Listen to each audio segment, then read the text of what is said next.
Hi mga kasundang! For today's video, naanapod tayo bago nga nagama na buhat nga snake style. Tungkod na siya mga kasundang ha, sa bago nakakita sa ato ang video sa ato ang sa atong channel. So moday na siya nga style ang atong tungkod nga original. Choice na rin original. Bitaw kanang kuan siya nga pagkabuhat ba kanang special siguro siya no, kay medyo may kamahalan man siya, di ba mga kasundang? So, special siguro siya. Chares. Tapos yung katong ordinary, katong simple style, o di ba? So, siya, atong tawagan siya og special. Special kay may kamahalan mga kasundang.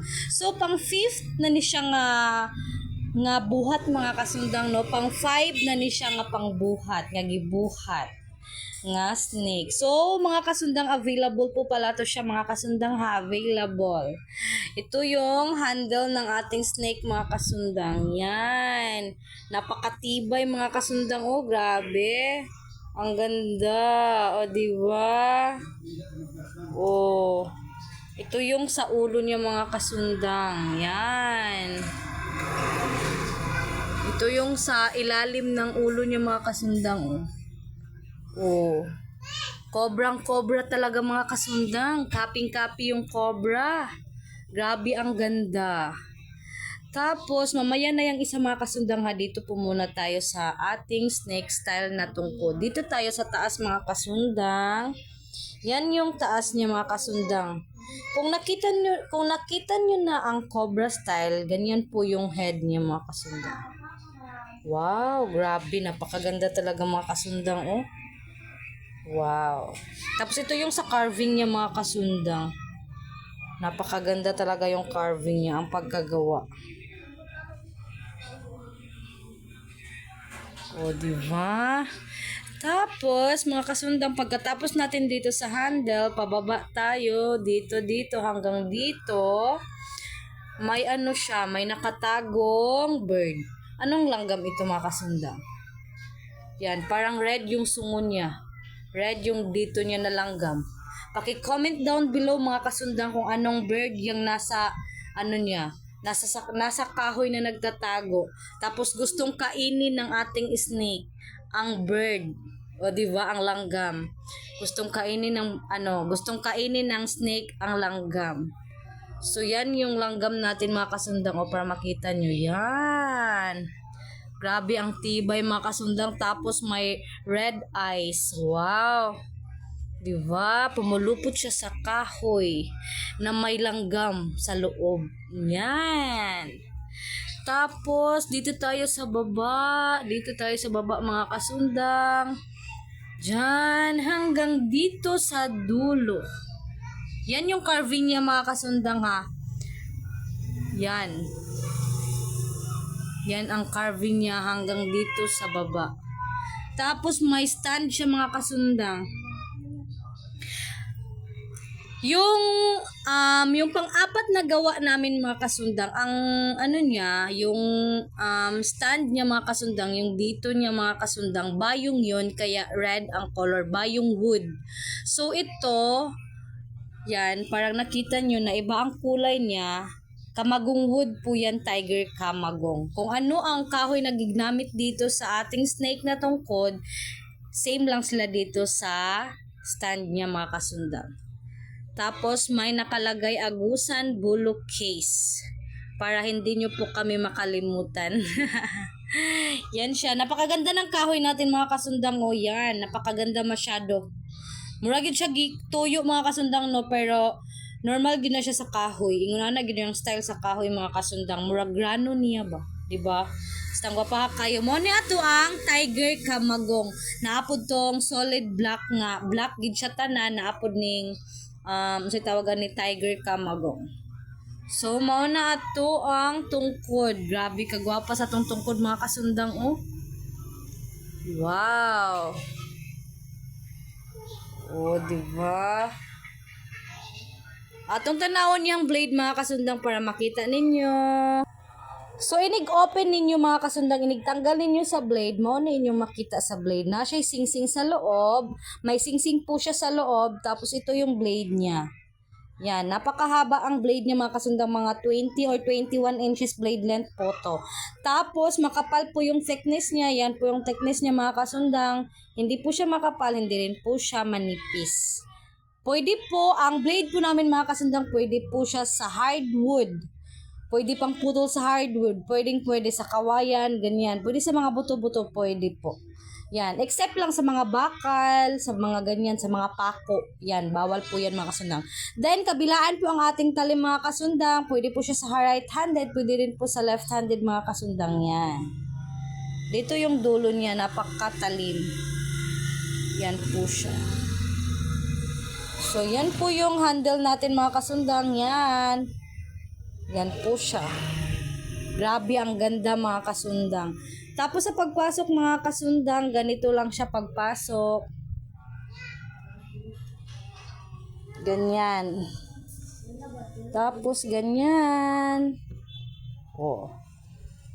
Dili siya goat mga kasundang, dili pod siya luag. Dili gid siya dali-dali matanggal kay murag naka-vacuum siya sa sulod mo nang dili din siya dali matanggal.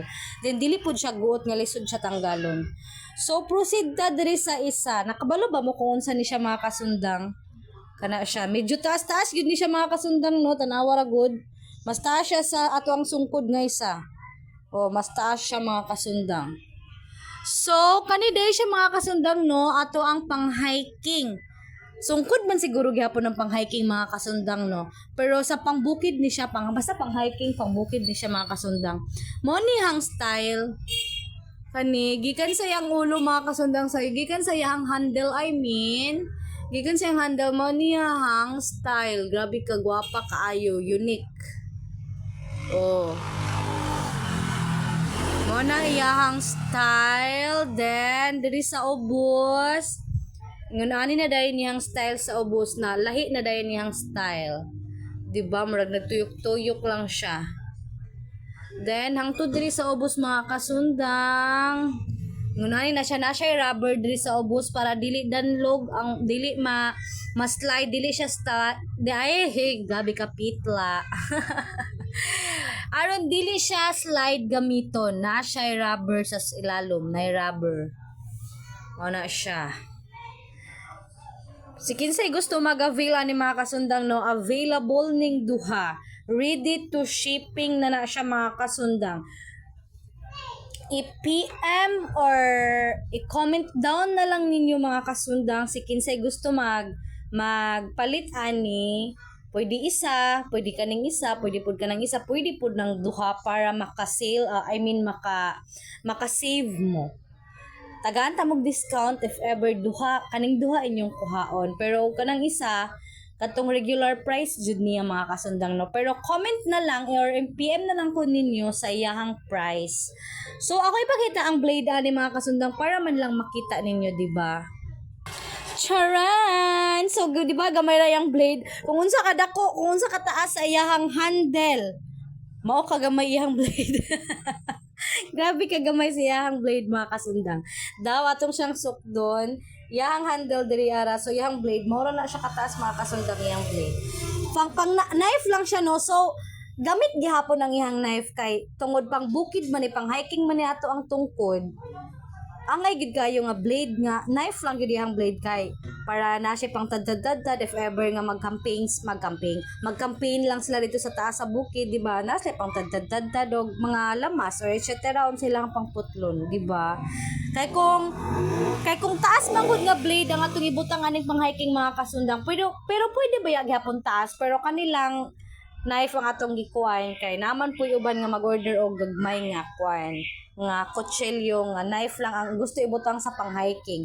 Pero depende sa inyo kung taas, pero ang sa ako amang good mas nice ang knife lang kay kung taas man gud nga blade unya naa mo sa bukid magadto maglisod mo og hulbot basta kay daghan ba mga kakahoy-kahoyan dito sa kabukiran maglisod mo og tanggal, so knife lang siguro ang inyong ibutang mga kasundang.